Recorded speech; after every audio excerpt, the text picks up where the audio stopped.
Salamat, Panginoon, sa pagsisimula ng bagong linggo. Umaasa ako sa iyo para sa lakas, karunungan at proteksyon sa lahat ng aking gagawin. Gawin mo akong daluyan ng iyong pagpapala. Panginoon, naway magkaroon ako ng kamalayan sa iyong presensya palagi. At gawin kong tanging kagalakan ang magdala ng kaluwalhatian sa iyo. Sa pangalan ni Jesus, dalangin ko, Amen.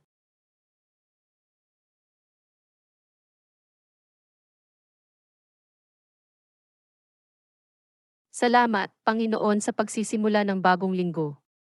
Umaasa ako sa iyo para sa lakas, karunungan at proteksyon sa lahat ng aking gagawin. Gawin mo akong daluyan ng iyong pagpapala. Panginoon, naway magkaroon ako ng kamalayan sa iyong presensya palagi. At gawin kong tanging kagalakan ang magdala ng kaluwalhatian sa iyo. Sa pangalan ni Jesus, dalangin ko, Amen.